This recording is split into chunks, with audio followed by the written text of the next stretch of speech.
হরে কৃষ্ণ। বামন দ্বাদশী আমরা প্রতিবার কিন্তু এই বামন দ্বাদশী এই তিথিতে পাই না। কেন কি আমরা একাদশীর মানে আগের দিন একাদশী করি, পরের দিন তো পালন করে নিই, শুধু বামন দেবের পূজা অর্চনটা করি, সেই জন্য বামন দ্বাদশী আমরা পালন করতে পারি না। সেজন্য বামন দ্বাদশী এইবার পেয়েছি, সবাই কিন্তু এই বামন দ্বাদশী উপবাস করবেন। 15 তারিখে বামন দ্বাদশীর উপবাস, রবিবার, সেজন্য সবাই আপনারা এই দ্বাদশী পালন অবশ্যই করবেন। দেখুন, একাদশী যুক্ত মহা দ্বাদশী, দ্বাদশী যুক্ত বামন দেবের আবির্ভাব তিথি, সেই জন্য 3খানা যোগ একসঙ্গে পড়ছেন।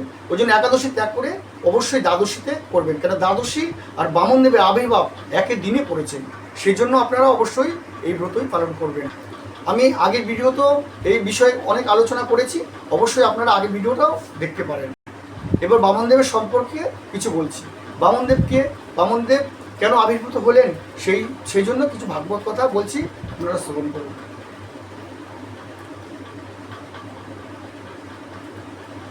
যিনি বিলোচন নন্দন বলির নিকট হইতে ত্রিপাদ দান গ্রহণ করেছিলেন, সেই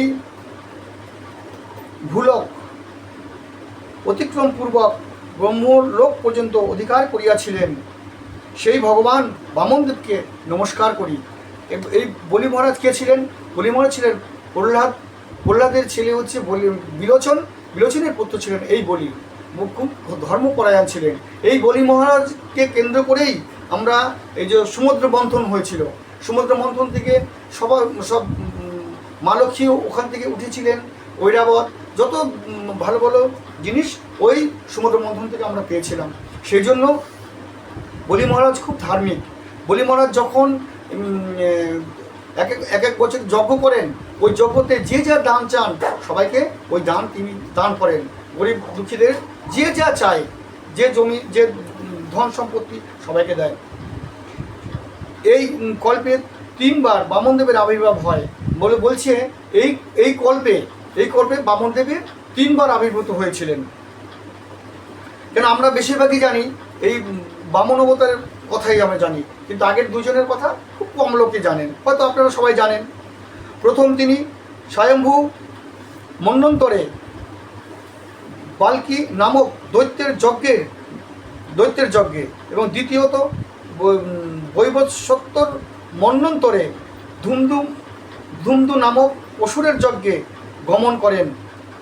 আর সর্বশেষে এই বৈবৎসত্ত মন্বন্তরের 7ম চতুর্যুগে কাশ্যপ হইতে অদিতির গর্ভে আবির্ভূত হন এবং তিনি বলির যজ্ঞে গমন করেন। এই 3 বামন মূর্তির প্রতিগ্রহের জন্য ত্রিবিক্রম রূপে প্রকাশ ঘটিয়েছিলেন।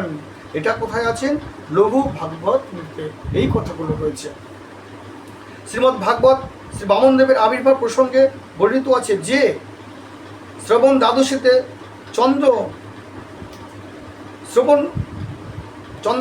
শ্রবণ অস্ত হইলে অভিজিৎ মুহূর্তে পরম শুভ লগ্নে প্রভু অবতীর্ণ হন।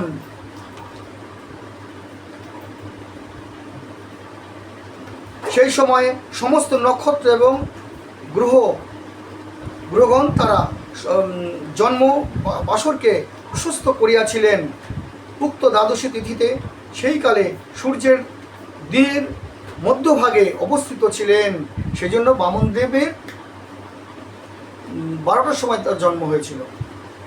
এই দ্বাদশীতে বিজয়া দ্বাদশীও বলা হয়, এই জন্য এই দ্বাদশীকে বিজয়া দ্বাদশীও বলা হয়। সেজন্য আপনার আগের ভিডিওতে আমি বলেছি যে অবশ্যই এই দ্বাদশীতেই আপনারা পালন করবেন। আমাদের আজকে কত সৌভাগ্য, এই বামনদেবের মানে দ্বাদশী যুক্ত এই বামনদেবের আবির্ভাব তিথি সেই একসঙ্গে আমরা পালন করতে পারছি। সেজন্য অবশ্যই এই 15 তারিখে দ্বাদশী তিথিতেই আপনারা উপবাস করবেন। সুতরাং ভাদ্র মাসের শুক্ল দ্বাদশী তিথিতে শ্রবণ নক্ষত্রের যোগ হইলে উক্ত দিনের উপবাসী থাকিয়া শ্রী বামনদেবকে পূজা অবশ্যই করণীয়। কি বললেন বুঝতে পারলেন? তাহলে এই যে শ্রবণ নক্ষত্র উক্ত দিনে উপবাসে থাকিয়া মানে আজ 15 তারিখে আপনারা উপবাস থাকিয়া বামনদেবের পূজা অর্চনা অবশ্যই করবেন। একটা পদ্ম ফুল দিয়ে প্রভুকে অর্চন করবেন, কোটি কোটি গুণ ফল লাভ হইবে, অবশ্যই হইবে। কিন্তু দ্বাদশী শ্রবণার যোগ না হইলেও কিংবা একাদশী ও দ্বাদশী ও উভয় দিনেই শ্রবণা প্রাপ্তি ঘটিলে একাদশীতে উপবাস থাকিয়া দ্বাদশী শ্রী বামনদের পূজা করিতে হইবে। যদি এই যোগ যদি শ্রবণার যোগ না হইতো তাহলে কিন্তু আপনারা অবশ্যই একাদশীতেই উপবাস আপনারা করতে পারতেন, কিন্তু যেহেতু শ্রবণের নক্ষত্র যোগ হয়ে গেছে সেজন্য অবশ্যই দ্বাদশীতেই আপনাদের উপবাস করা উচিত। শ্রী বামন দ্বাদশীর ব্রত সাধন ভগবান অভিষ্কৃত ফল শুভকামনায় পরিপূর্ণ করিয়া দেন। অভিষ্কৃত ফল মানে আপনি যা কামনা করবেন সেই ফলই আপনাকে বামনদেব অবশ্যই পূর্ণ করবেন। শ্রী বরাহ পুরাণে এই ব্রত মাহাত্ম্য প্রসঙ্গে বর্ণিত আছে যে পুত্রহীন রাজা বর্জস্ব পুত্র কামনায় এই ব্রত অনুষ্ঠান করিয়াছিলেন। তিনি উগ্রস্ব নামক মহাবল পরাক্রান্ত এক পুত্র লাভ করিয়াছিলেন। তিনি পরবর্তীকালে রাজ চক্রবর্তী হয়েছিলেন। এই ব্রত অনুষ্ঠানের অপুত্রকের পুত্র ধনার্থীর ধন রাজ্যচ্যুতদের রাজ্যসুখ লাভ হইয়া থাকেন। চরমে বিষ্ণুলোক অতিপ্রাপ্ত হয়।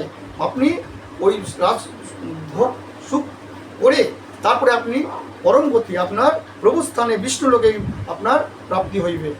কিন্তু অশুদ্ধ ভক্তগণ কোনো প্রকার জাগৃতিক প্রাপ্তির আশা কিংবা অপেক্ষা না করিয়াই কেবল প্রীতির জন্যই এই সকল ঘুরিবাসর ব্রতের অনুষ্ঠান করবেন। বলছে আপনারা এমনি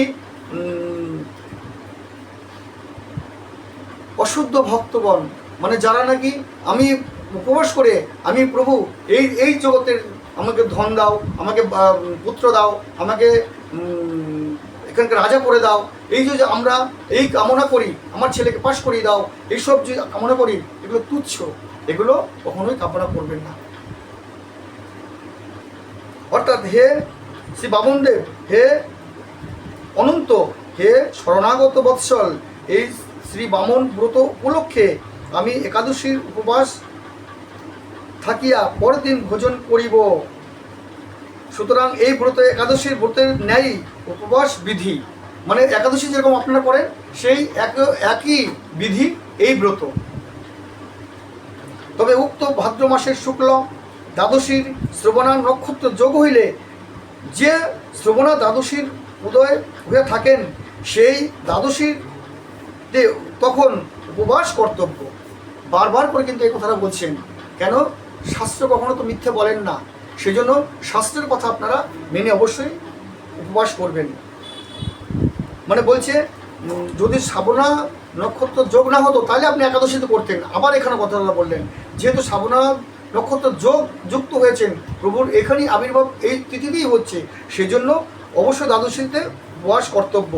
উপবাসের সহিত ভগবান শ্রী বামনদেবের চিত্রপট সুসজ্জিত করিয়া শাস্ত্র হইতে তাহার সম্বন্ধে কথা শ্রবণ কীর্তন।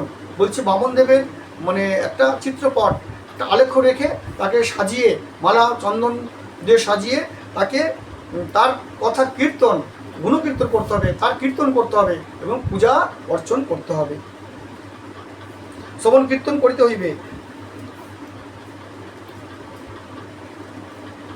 গ্রন্থরাজ শ্রীমদ্ ভাগবতের অষ্টম স্কন্ধের 16 অধ্যায় হইতে 23 অধ্যায় পর্যন্ত শ্রী বামনদেবের লীলা বর্ণিত হয়েছেন।